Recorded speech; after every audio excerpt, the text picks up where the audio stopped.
क्या मालदीव 3 नवंबर 1988 का वो एहसान भूल गया? अगर उस दिन भारत ने मदद नहीं की होती तो शायद आज मालदीव की कहानी बिल्कुल अलग होती। दोस्तों नमस्कार, मेरा नाम है अभिषेक और आप देख रहे हैं पब्लिक वाणी। पिछले दिनों प्रधानमंत्री नरेंद्र मोदी लक्षद्वीप की यात्रा पर गए थे, जहां से उन्होंने कुछ खूबसूरत तस्वीरें शेयर की थी। लक्षद्वीप के इन खूबसूरत तस्वीरों को देखकर सोशल मीडिया पर लोग मालदीव घूमने की जगह लक्षद्वीप जाने की बात करने लगे, जिससे मालदीव के नेता और उनके मंत्री चिढ़ गए। कुछ मंत्रियों ने प्रधानमंत्री मोदी पर ही बेहद गंदे कमेंट कर दिए। हालांकि उन मंत्रियों को बाद में सस्पेंड कर दिया गया। पिछले कुछ महीने से मालदीव और भारत का रिश्ता अच्छा नहीं है, क्योंकि वहां के राष्ट्रपति लगातार भारत के खिलाफ बयानबाजी करते हैं और चीन का सपोर्ट करते हैं। ऐसे में लगता है कि मालदीव 3 नवंबर 1988 का वो दिन भूल गया जब भारत ने ऑपरेशन कैक्टस के जरिए मालदीव को बचाया था। तो चलिए आज के वीडियो में जानते हैं कि आखिर ऑपरेशन कैक्टस क्या था और आखिर उस दिन हुआ क्या था। हिंद महासागर में 1000 छोटे छोटे आइलैंड से एक देश बना है मालदीव, जो कि दक्षिण एशिया का सबसे छोटा देश है। यहाँ का नीला समुंदर टूरिस्ट को खूब अट्रैक्ट करता है। हिंद महासागर में इसकी जियोग्राफिकल लोकेशन होने की वजह से भारत की सुरक्षा के लिए ये एक महत्वपूर्ण देश है। यहाँ चीन हमेशा अपनी दखलंदाजी करता है। यही कारण है कि भारत हमेशा मालदीव की मदद करता है। इसलिए 3 नवंबर 1988 को जब मालदीव संकट में फंसा तो भारत ने मालदीव की मदद की। आखिर क्या हुआ था उस दिन, चलिए आपको पूरी कहानी समझाते हैं। लेकिन इस कहानी को समझने के लिए आपको 1988 से पहले 1965 में जाना होगा। मालदीव को अंग्रेजों से 1965 में आज़ादी मिली थी, जिसके 3 साल बाद वहां पर जनमत संग्रह होता है, जहां जनता ने 850 साल बाद राजतंत्र की जगह लोकतंत्र को चुना। इब्राहिम नसीर वहां के पहले राष्ट्रपति बनते हैं। जनता ने जिन उम्मीदों के साथ उन्हें अपना राष्ट्रपति बनाया था, उन उम्मीदों पर वे बिल्कुल खरे नहीं उतरे। राजनीतिक विवाद और आर्थिक मसले ने वहां गंभीर रूप ले लिया, जिसके बाद नसीर देश का पैसा लेकर सिंगापुर भाग गए। फिर वहां के राष्ट्रपति बनते हैं मामून अब्दुल गयूम। गयूम ने 1978 में गद्दी संभाली, लेकिन उसके 2 साल बाद ही उनका तख्ता पलट करने की असफल कोशिश की गई।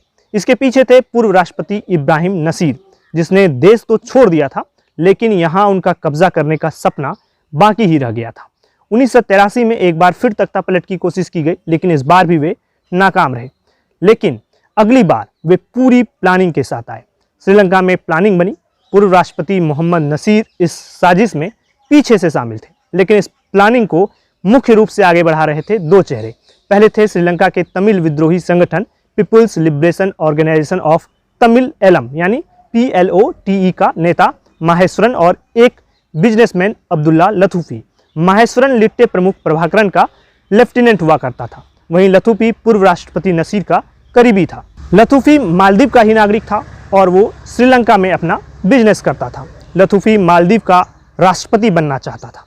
यही सपना लिए घटना से 2 दिन पहले 1 नवंबर की तारीख को ही लथुफी और हथियारबंद आतंकियों ने मछली पकड़ने वाली 2 बोट का अपहरण कर लिया। इसी में सवार होकर वे मालदीव की राजधानी माले की ओर चल पड़े। 3 नवंबर 1988 को टूरिस्ट के रूप में इन आतंकियों ने राजधानी पर हमला कर दिया। देखते ही देखते मालदीव की राजधानी में खुलेआम सड़कों पर नकाबपोश हथियारबंद आतंकवादी खुलेआम घूम रहे थे। मालदीव की राजधानी पर 2 तरफा हमला हुआ था। हमलावर मालदीव के राष्ट्रपति से बस कुछ कदम ही दूर थे। राष्ट्रपति मामून अब्दुल गयूम खतरा देख सुरक्षित स्थान पर जा छिपे और वहीं से कई देशों से मदद मांगी। अमेरिका, ब्रिटेन, श्रीलंका और पाकिस्तान जैसे देशों में इमरजेंसी संदेश भिजवाए गए, लेकिन सभी ने हाथ खड़े कर दिए। लेकिन जब मालदीव के राष्ट्रपति का इमरजेंसी संदेश भारत के तत्कालीन प्रधानमंत्री राजीव गांधी तक पहुंचा तो उन्होंने मदद करने का फैसला किया। तुरंत बाद ही भारत सरकार हरकत में आती है। मालदीव में ऑपरेशन चलाने के लिए रणनीति बनाई जाती है, लेकिन हमारे पास वहां का नक्शा भी उपलब्ध नहीं था, जिसके बाद टूरिस्ट मैप के सहारे रणनीति तैयार की जाती है। इमरजेंसी संदेश के लगभग 9 घंटे के अंदर ही भारतीय कमांडो मालदीव की धरती पर पहुंच चुके थे। भारतीय पैरासूट ब्रिगेड के 300 जवान आगरा छावनी से हुलहुले एयरपोर्ट पर पहुंचे। यह एयरपोर्ट संयोग से तब तक उग्रवादियों के कब्जे में नहीं था। भारतीय विमानों के पहुंचने तक रात हो चुकी थी। 2 टीम बनाई गई। एक टीम को एयरपोर्ट को सुरक्षित रखने की जिम्मेदारी दी गई, वहीं दूसरी टीम को राजधानी माले को आज़ाद कराने और राष्ट्रपति को सुरक्षित करने की जिम्मेदारी दी गई। लोकल बोट्स में भारतीय जवान माले पहुंचे, जहां पहुंचने के बाद ये टीम भी दो भागों में बट गई। एक टीम राष्ट्रपति की खोज में निकली, वहीं दूसरी टीम उग्रवादियों की खोज में निकली। भारतीय जवान सावधानी से आगे बढ़कर उग्रवादियों का मुकाबला कर रहे थे और जीत रहे थे। आधी रात तक माले का मुख्य तट सुरक्षित हो चुका था। माले के ऊपर भारतीय वायुसेना के विमान मिराज उड़ान भरने लगे थे, जिससे उग्रवादियों के मनोबल पस्त हो रहे थे। रात के 2:15 बजे तक एक टीम वहां के राष्ट्रपति तक भी पहुंच गई थी। 4 नवंबर सुबह 4 बजे तक उनके सुरक्षित होने की खबर तत्कालीन प्रधानमंत्री राजीव गांधी तक पहुंचा दी गई। अभी यह ऑपरेशन पूरी तरह खत्म नहीं हुआ था। जब उग्रवादियों को ये लगा कि वो भारतीय सेना का मुकाबला नहीं कर सकते, तो उन्होंने एक जहाज को बंधक बना लिया और उससे भागने लगे। उग्रवादियों ने कई नागरिकों को बंधक बना लिया था, जिसमें मालदीव के ट्रांसपोर्ट मिनिस्टर और उनकी पत्नी भी शामिल थी।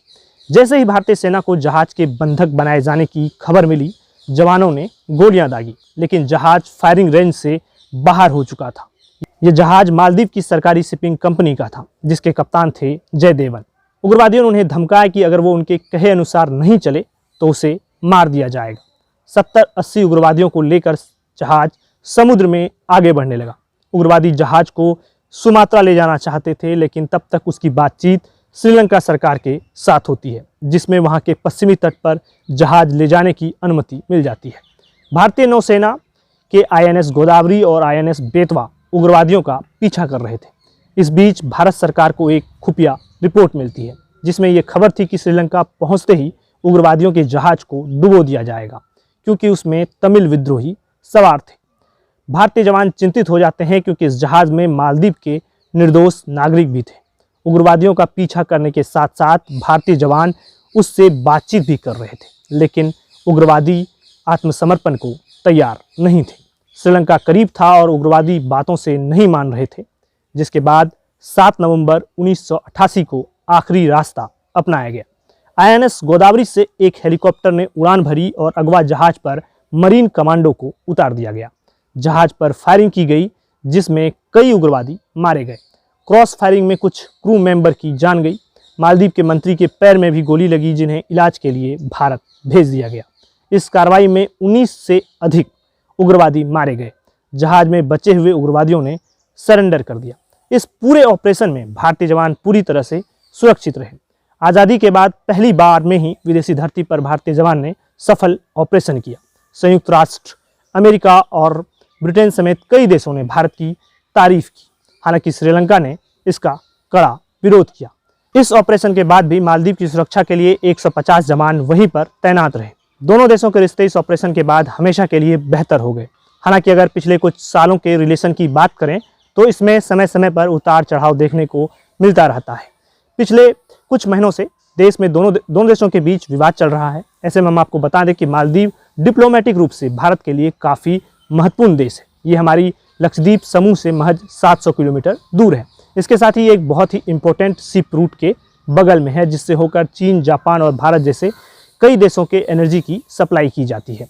इसलिए इस रास्ते को सेव करना भारत के लिए ज़रूरी हो जाता है। तो दोस्तों, कैसी लगी आपको ये जानकारी? अपनी राय कमेंट बॉक्स में ज़रूर रखिए। वीडियो को लाइक कीजिए और हमारे चैनल को सब्सक्राइब कर दीजिए। आपका बहुत बहुत धन्यवाद।